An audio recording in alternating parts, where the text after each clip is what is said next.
믿는 자의 권세. 여러분, 복음을 보면요, 이 하나님의 구원의 역사를 보면은 이게 진짜 엄청납니다. 하나님께서 이스라엘 백성들을 애굽에서 구원하셨을 때, 여러분, 하나님이 하신 일을 한번 잘 생각해 보세요. 애굽의 종이었었고요, 그곳에서 자신들의 모든 권리와 모든 자유함을 다 상실했었고요, 정말 날마다 노예로서 이 애굽에 눌려서 살던 그러한 이스라엘 백성들이었는데 하나님께서 그들에게 구원의 길을 여셨습니다. 근데 어떻게 열었어요? 모세라는 하나님의 종을 선택하시고 그를 통해서 하나님의 엄청난 역사가 애굽에서부터 정말 이루어지게 하셨어요. 그리고 그들을 애굽에서 끌어냈을 때 광야로 끌어내셔서 홍해를 가르시고요, 불기둥 구름기둥으로 그들을 인도하시고요, 하늘에서는 만나를 매일 내려주시고요, 땅에서 반석에서는 물이 솟아나게 하시고요. 물론 제가 이렇게 얘기하는 게 꼭 소설에 나오는 어떤 픽션, 그러니까 막 이솝우화 같은 이러한 얘기지만 여러분, 이것은 사실이었습니다. 실제였습니다. 하나님의 구원 역사는 엄청나게 날마다 기적을 동반하면서 하나님의 자녀들을 강력하게 하나님이 예비하셨던 그 가나안 땅으로 정확하게 인도하셨고요, 하나님은 그 가나안 땅에서도 하나님의 엄청난 기적의 역사를 보여주면서 이들이 나의 백성이다, 이들이 나의 자녀들이다, 내가 이들과 함께한다 하면서 하나님의 강한 능력들을 계속 체험하게 하셨습니다. 여러분, 우리는 하나님의 자녀들입니다. 우리는 믿음 때문에 하나님의 자녀가 됐고요, 그 믿음으로 말미암아 우리는 하나님과 특별한 관계가 맺어진 하나님의 자녀들이 된 거예요. 그래서 우리가 이 땅을 살면서도 하나님은요, 그냥 대강 그냥 되는 대로 사는 것을 원하지 않으시고요, 이 땅에 살면서도 분명한 하나님의 자녀로서의 그러한 아이덴티티, 신분을 가지고 분명하게 살고요, 또 하나님께서 내가 너희와 함께 하겠다, 내가 너희를 돕고 내가 너희를 세우고 어떠한 상황에서도 내가 너희를 지켜줄 것이다, 아무 걱정하지 말아라. 바로 그 말씀이 오늘 말씀입니다. 여러분, 세상 사는 거 그렇게 만만치 않습니다. 힘든 일들이 좋은 일들보다 더 많이 일어나는 것 같아요. 네, 어려운 일들, 문제들이 실은 잘 풀리고요, 기쁜 일들보다 실은 더 많습니다. 때로는요, 정말 오늘 말씀처럼 답답한 일, 핍박받는 일, 억울한 일, 상처받는 일, 이거는 정말 내 한계를 벗어나서 여기서 좀 벗어나야 되는데, 이걸 해결받아야 되는데, 좀 어떻게 좀 이게 돼야 되는데, 정말 이러한 다 우겨쌈을 당한 답답한 그런 상황까지 간 그 지점까지도 우리가 갈 수 있어요. 그러나 하나님의 약속은 그것입니다. 내가 나의 자녀들은 꼭 지켜줄 것이다. 거기서 자유케 해줄 것이다. 문제를 해결해 줄 것이다. 그리고 내가 나의 자녀들은 다시 세워줄 것이다. 내가 나의 자녀들과 함께 하노라. 하나님께서 우리에게 주신 약속입니다. 오늘도 우리는 이 약속을 받고요, 하나님의 자녀가 된 이 권세를 가지고 믿음으로 살아가는 하나님의 백성인 줄 믿습니다. 자, 우리 옆에 분 한번 이렇게 손잡고 우리 한번 먼저 인사합시다. 우리는 하나님의 자녀입니다. 우리 힘을 냅시다. 하나님께서 함께 하십니다. 하나님께서 역사하십니다. 아멘. 요한복음 1장 12절에는 이 복음서가 시작하면서 요한은 이렇게 말하고 있어요. 영접하는 자, 곧 그 이름을 믿는 자들에게는 하나님의 자녀가 되는 권세를 주셨으니. 저는 이 말씀이 너무 좋습니다. 멋있어요. 그리고 이 말씀을 묵상하면 힘이 생겨요. 네. 믿는 자들에게는 권세가 있어요. 근데 이 권세라는 것은 합법적으로 자기의 권리를 다 누릴 수 있는 것을 권세라고 말합니다. 합법적으로, 법적으로 허락이 된 거예요. 자, 그런데 어떤 권세냐면 하나님의 자녀가 되는 권세입니다. 하나님의 자녀. 만물을 창조하셨고요, 만물을 통치하시고요. 지금도 그 만물의 주인이세요. 다스리십니다. 그 하나님, 그 하나님의 자녀가 된 그 권세, 여러분 이거 엄청난 권세인 줄 믿습니다. 우리가 이게 잘 깨달아지지 않고 이해가 안 되고 또는 실감이 안 나서 실은 잘 몰라서 그렇죠. 이게 만약에 진짜 실감이 나면 아마 심장마비 걸리기 직전까지 갈 거예요. 네. 하나님이 내 아버지다. 이게 정말 실감이 난다면 어떻게 우리가 이루고 그냥 대강대강을 살까요? 안 그렇습니다. 안 그래요. 오늘 하나님께서 그래도 이게 조금 더 실감 나도록 우리에게 은혜를 비춰주시기를 원합니다. 깨달아지는 축복이 임하기를 간절히 원합니다. 자, 그런데 이 자녀란 단어를 이 원문을 보면요, 이 헬라어에 두 가지를 사용하고 있어요. 첫 번째는 피오스라는 단어입니다. 피오스.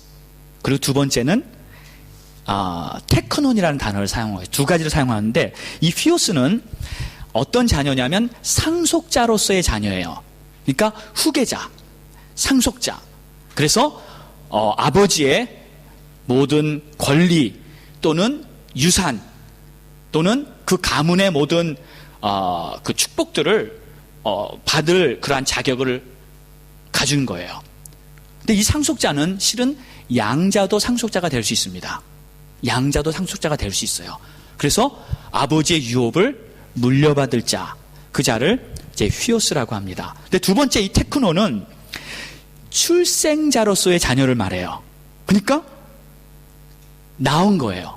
직접 나서 얘는 내 아들이다, 얘는 내 딸이다 하면서 하나님이, 아니 아버지가 직접 나로부터 난 자녀다 하고 이 경험적인 거죠. 그러니까 법적인 것뿐만 아니라 경험적으로 난 자녀, 그 자녀를 테크논이라고 합니다.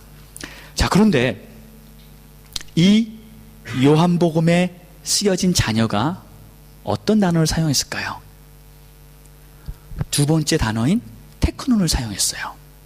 그러니까 우리가 하나님의 자녀가 된 것은요, 하나님께서 경험적으로 직접 내가 난 나의 아들이다, 나의 딸이다 하고 지금 말하시는 거예요.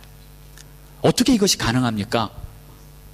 바로 성령으로 말미암아 우리가 거듭났을 때 이것은 경험적으로 하나님의 자녀가 되는 그러한 새로운 신분으로 내가 하나님 나라의 자녀로 등록되고 영적으로 하나님과 같은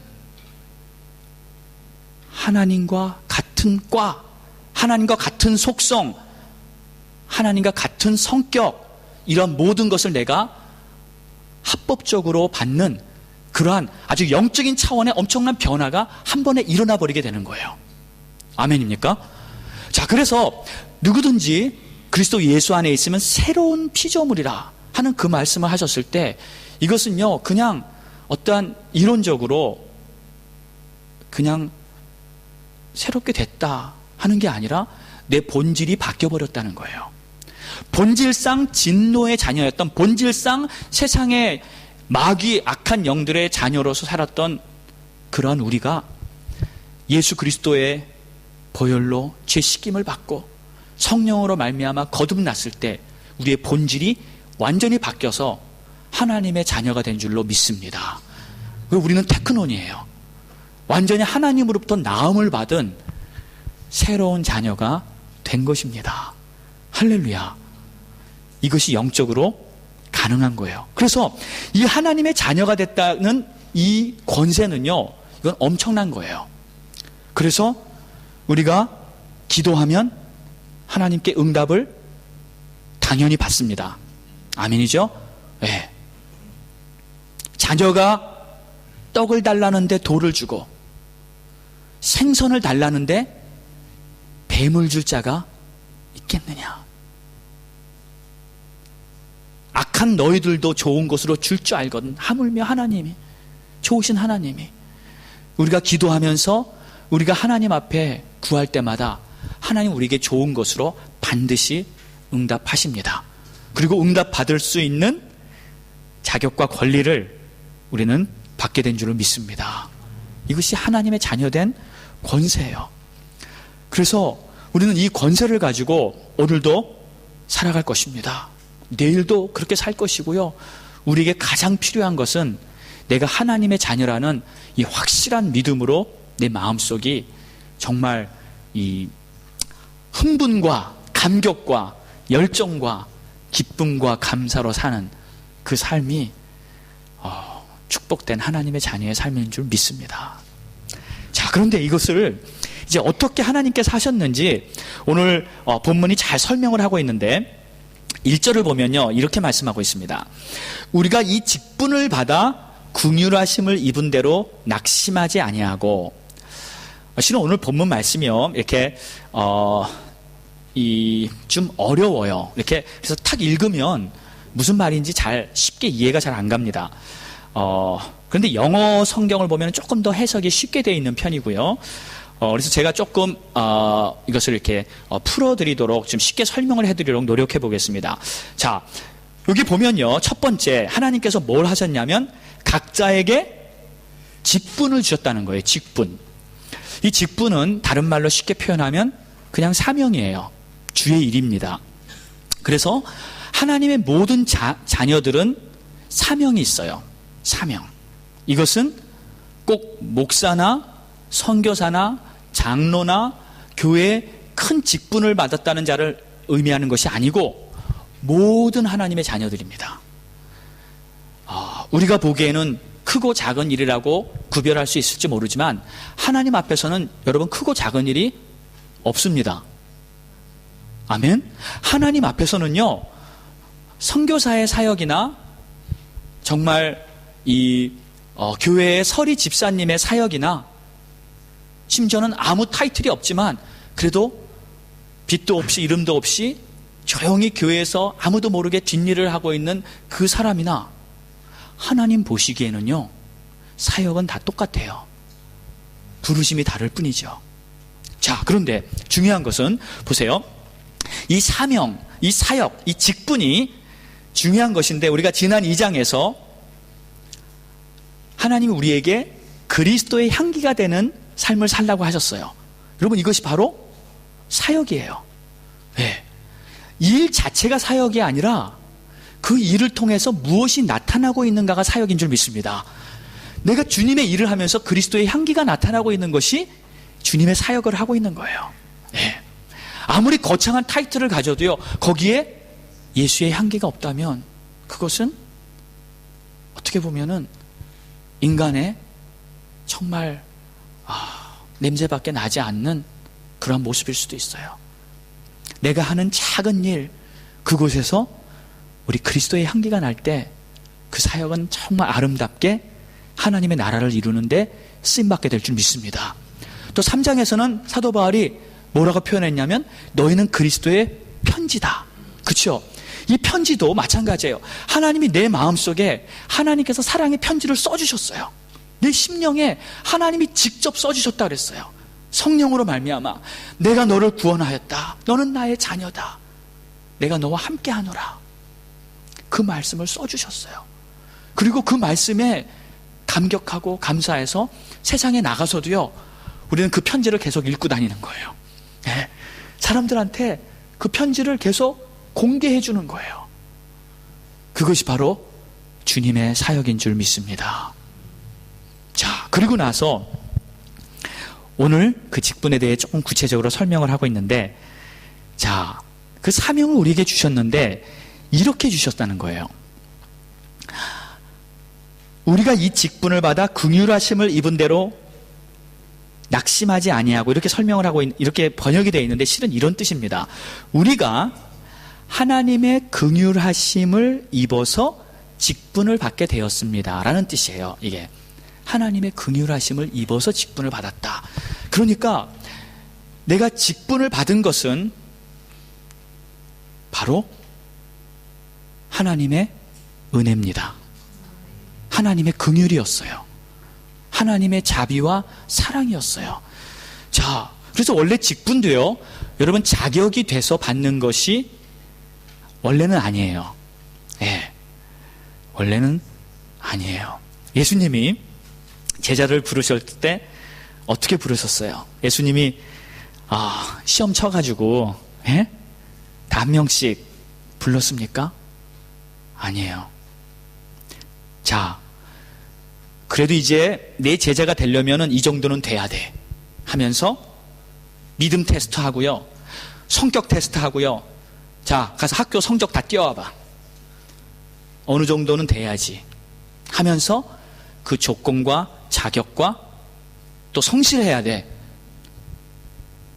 인격과 이러한 모든 것들을 다 종합해서 이 정도는 되면 이제 제자 자격 됐어, 오케이 합격, 자격증 딱 주고 자 이제 12 제자야. 그랬습니까? 아니에요. 그냥 가다가 만나요. 사람들을 만나면 그냥 눈이 마주치면 그 예수님의 눈에서 그냥 만볼트의 레이저가 그냥 쫙 비치는 거예요. 그래서 그 눈을 보고요, 어쩔 수 없이 왠지 거부할 수 없고 따라가야 될 수밖에 없는 그러한 상태가 돼버리는 거예요. 그래서 따릅니다. 예수님을 따릅니다. 시험 봐서 자격이 돼서 합격해서 예수님의 제자가 된 것이 아니었고요, 은혜의 빛이었어요. 아멘. 그래서 이것을 우리는 하나님의 선택이다, 하나님의 은혜다, 그렇게 표현하는 것입니다. 자격이 있어서 장로가 되고, 자격이 있어서 목사가 되고, 믿음이 좋아서 예수님을 따랐고, 말씀을 듣고 보니 내 인생을 한번 투자할 만한 그런 가치가 있다 판단하고 예수님을 따랐던 것이 아니었고요, 완전히 하나님께서 선택했고 거부할 수 없는 그러한 엄청난 은혜의 빛을 비춰주셨기 때문에 그들은 선택받아서 예수님의 제자가 됐고요, 주님을 따른 줄로 믿습니다. 그래서 그것을 그분의 긍휼과 자비하심으로 우리를 불렀다는 내용이에요. 자, 이 고린도서를 쓴 사도 바울도 우리가 잘 압니다. 이 사도 바울도 예수님의 레이저 광선을 받았어요. 사도 바울은 원래 교회를 핍박하고 이 예수라는 이름만 들으면 알레르기 현상을 아주 그냥 소름 돋도록, 혈기충만, 살기충만, 독기충만, 이 예수란 말만 들으면은 아주 그냥 돌아버릴 정도로 이렇게 교회를 싫어했던 그런 사람이죠. 다메섹으로 가는 길이었어요.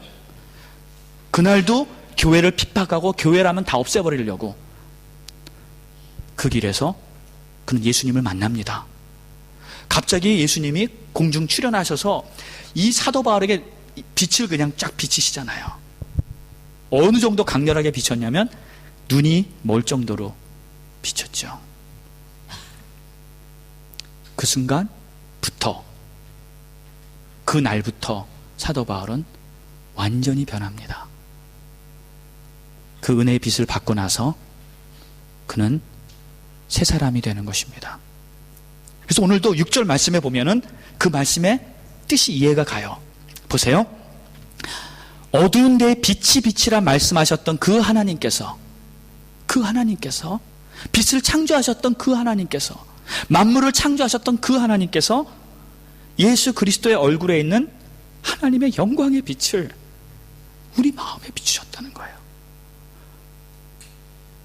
그 하나님의 영광의 빛을 우리 마음에 비춰주셨기 때문에 그 빛을 거부할 수도 없고, 그 빛 때문에 내가 변했다는 거예요. 그 빛 때문에 내가 바뀌었다는 거죠. 예수는 가짜다, 예수는 이단이다, 예수 믿는 자들 다 죽여야 돼 하면서 팔팔 뛰던 그 사람이 이 은혜의 빛 한 방에 완전히 바뀌어버린 거예요. 새 사람이 된 줄 믿습니다. 그리고 복음을 외치면서 자기 일생 다 바쳐서 최고의 사도가 신약성경 반 이상을 자기가 쓰고 하나님의 영광을 위해서라면 정말 오히려 죽는 것이 더 좋다 하는 고백까지 할 정도로 복음을 위해서 온 삶을 살 수 있었던 그것은 그의 노력이 아니었어요.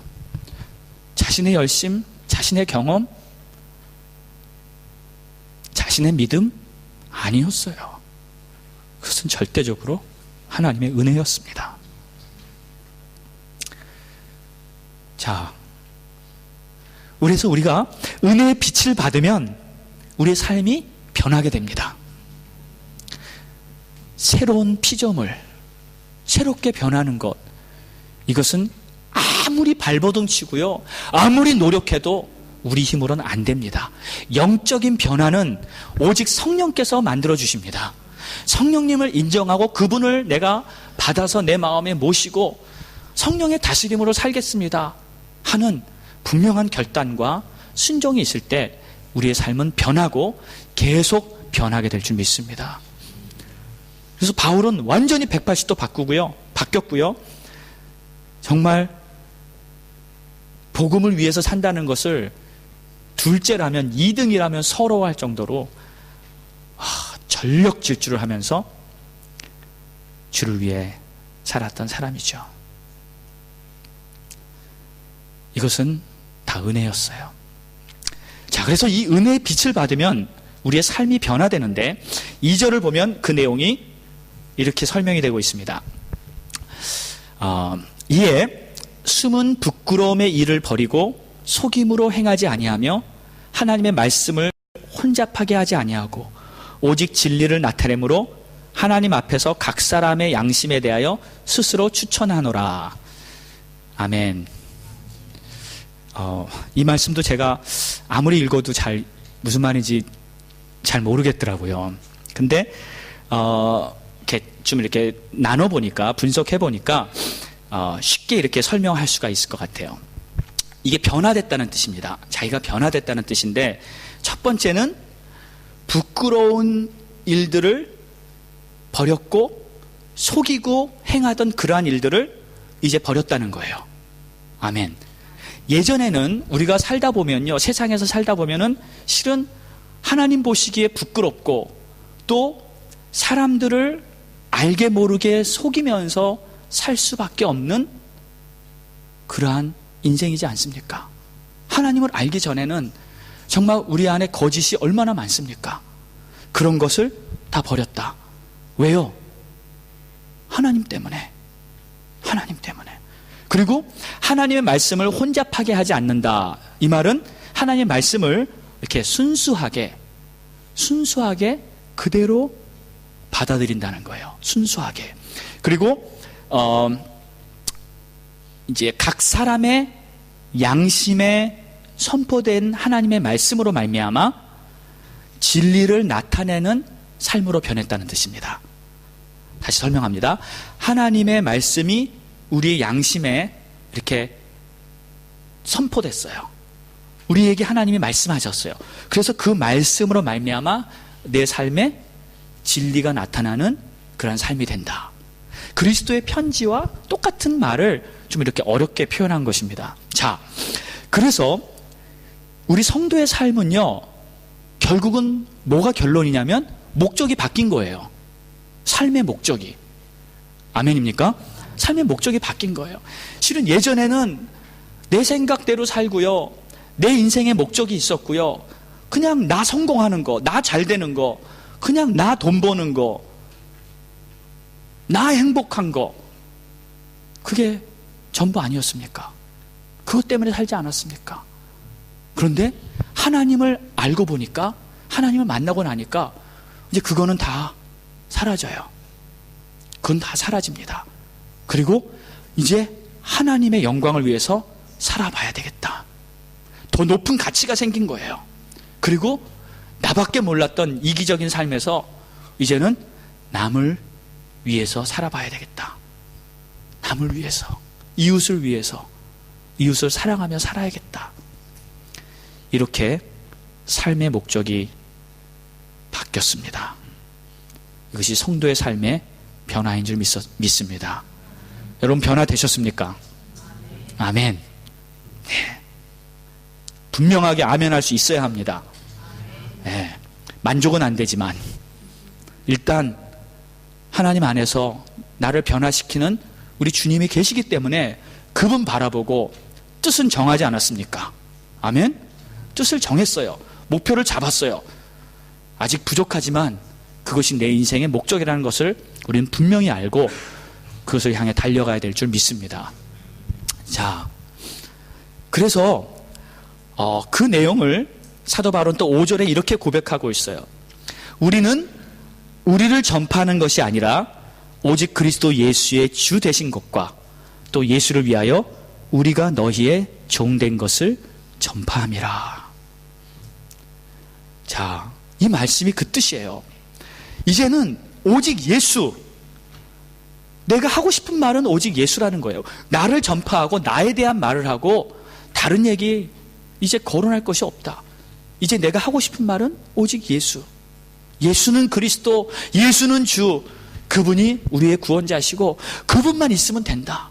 그분만 있으면, 그분만 붙잡으면 내 인생에 가장 가치 있고 가장 보배로운 것을 나는 얻은 것이다. 이 예수의 이름을 증거하며 살겠다.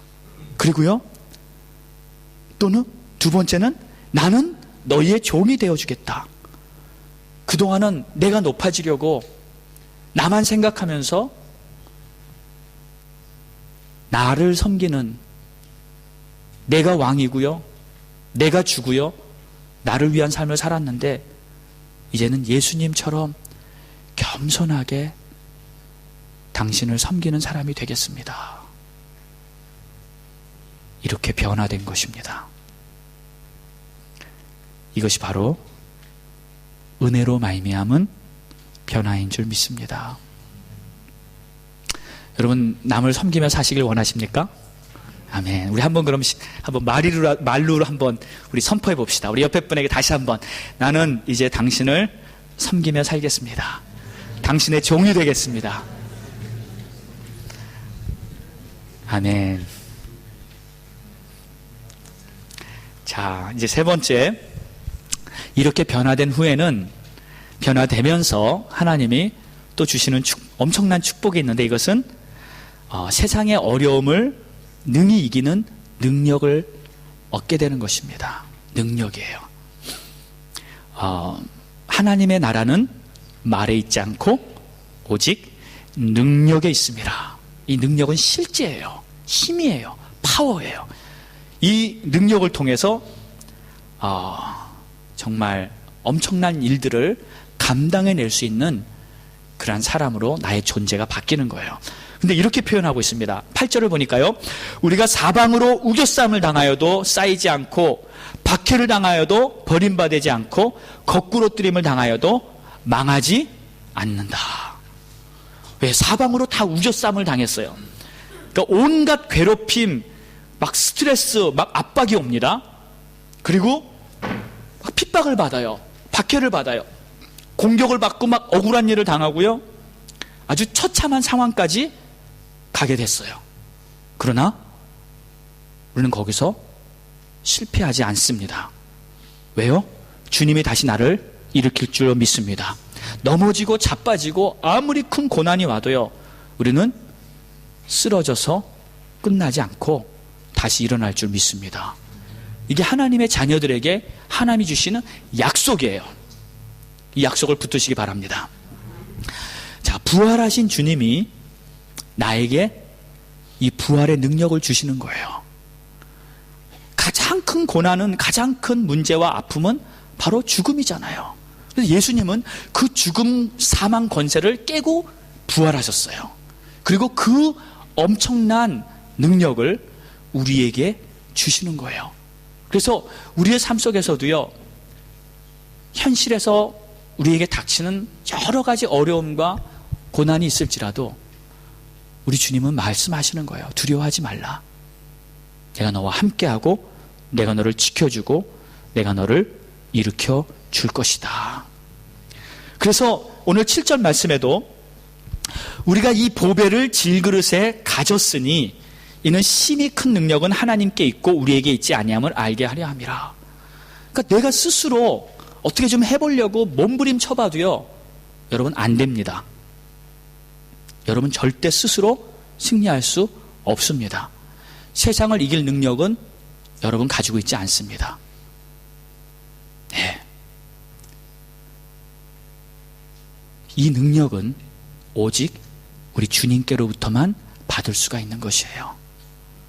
그래서 사도 바울은 그걸 철저하게 깨닫고 이 보배는 그 바로 6절에 나온 은혜의 빛을 비춰주셨던 그 복음을 깨달은 그리스도의 얼굴의 영광을 내가 받게 된 그것을 말하는 것입니다. 그것을 내가 받았습니다. 이제 내 안에는 엄청난 이 복음의 영광, 은혜의 빛이 있습니다. 그래서 이 보배를 받아서 하나님의 그 능력을 내가 얻었습니다. 이것은 나에게서 온 것이 아니고 내가 잘나서 내가 만들어서 내가 훈련해서 쌓은 것이 아니고 이것은 오직 하나님께로부터 왔습니다 하는 고백이에요. 자, 이 은혜의 빛을 통해 하나님 우리에게 세상을 이기는 능력을 주시는 줄 믿습니다.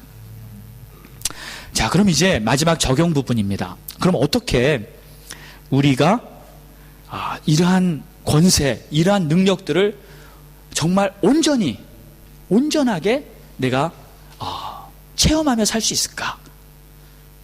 여러분 얼마나 체험하십니까?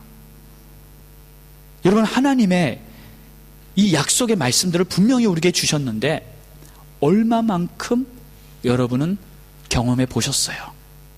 또 지금 경험하고 계십니까? 이런 거는 우리가 진짜 도전이 되는 거예요. 내가 믿는다고 하면서 나는 얼마나 이 믿는 자의 권세를 내가 경험하고 있는가? 자, 그런데 오늘 말씀해 보니까 이 권세를 내가 경험하는 아주 놀라운 비밀을 이렇게 기록해 놨어요. 10절에 보면 주의 죽으심을 항상 기억하고 따를 때 바로 이 복음의 능력이 내 안에서 나타나는 것입니다. 자, 보세요. 10절 다 같이 한번 읽어볼까요? 큰 소리로 한번 읽습니다. 시작. 우리가 항상 예수의 죽음을 몸에 짊어짐은 예수의 생명이 또한 우리 몸에 나타나게 하려 함이라. 아멘. 한 번 더 읽겠습니다. 시작. 우리가 항상 예수의 죽음을 몸에 짊어짐은 예수의 생명이 또한 우리 몸에 나타나게 함이라. 아멘. 자, 보세요. 예수의 죽음, 예수님께서 십자가에서 나를 위해 죽으셨다는 그 십자가의 복음은요, 바로 나와 하나님과의 1대1의 관계가 다시 성립되게 하는 유일한 길이에요. 유일한 방법입니다. 아멘입니까? 그 십자가 아니고선 다른 방법으로는 하나님과의 관계가 이어질 수 있는 길이 없습니다. 그런데 이 예수님의 죽음은, 예수님의 십자가는 나를 하나님의 자녀로 다시 완전하게 세워주시는 그 유일한 길인데, 그것을 어떻게 해야 되냐면 내가 항상, 여기 항상이 중요합니다. 여러분 나중에 이렇게 성경에다 이렇게 동그라미 한번 이렇게 진하게 쳐놓으시기 바랍니다. 항상. 여러분 왜 여러분이 우리가 믿는 자의 권세, 하나님의 자녀의 권세의 이 축복들을 놓치던지 아니면 그냥 흐지부지 살았는지, 그 이유는 예수님의 십자가, 그 예수님의 죽음에 대한 기억을, 생각을 그냥 잊어버리고 그냥 딴 생각하면서 산 게 너무 많아서 그래요. 우리가요, 정말 예수님의 죽음이 나를 위한 죽음이다, 그 예수님의 죽음으로 말미암아 내가 모든 죄와 모든 저주로부터 해방받았고, 그 주님이 나를 자유케 하셨고, 그 주님이 다시 나를 살리실 것이고, 그 주님이 나를 천국으로 인도하실 것이라는 것을 내가 항상 기억한다면, 그 생각 때문에, 그 기억 때문에, 그 믿음 때문에 우리의 삶에는 계속 놀라운 믿음의 증거들이 나타나게 될 줄 믿습니다. 이게 키예요.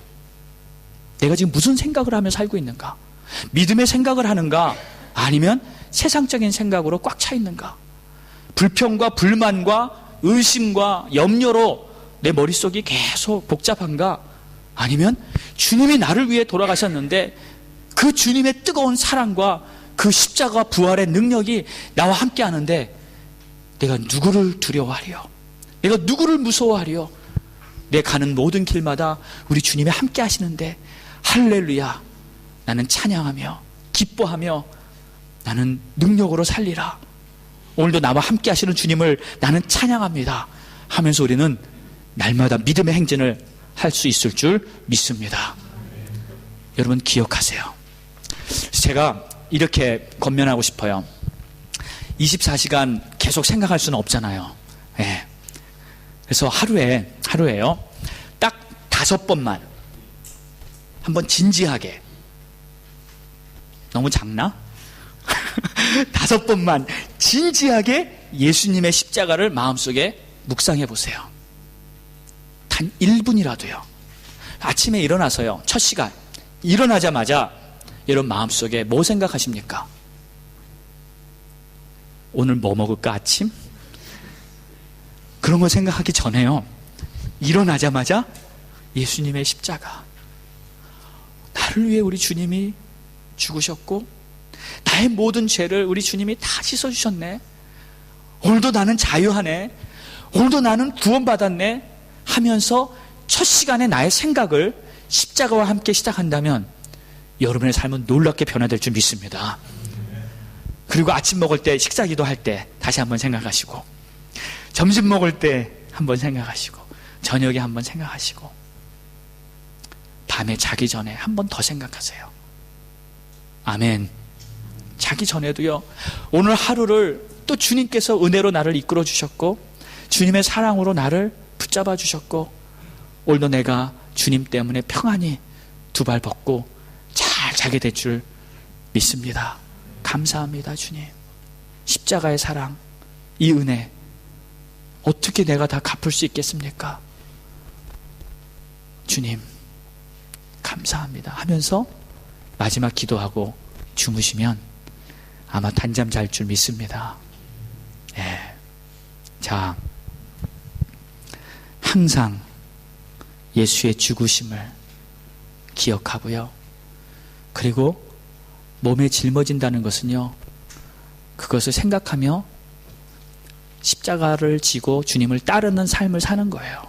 내 행함을 통해서 십자가가 나타나는 거예요.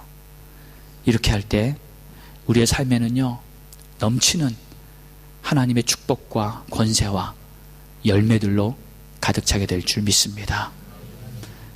다시 한번 우리에게 하나님의 은혜의 빛이 더 가득 차고요, 더 강렬하게 비춰주시고요, 우리의 삶도 놀라운 변화로 더 축복의 삶이 시작되기를 예수 이름으로 축원합니다. 우리 함께 기도하겠습니다. 다 같이 눈을 감으시고요,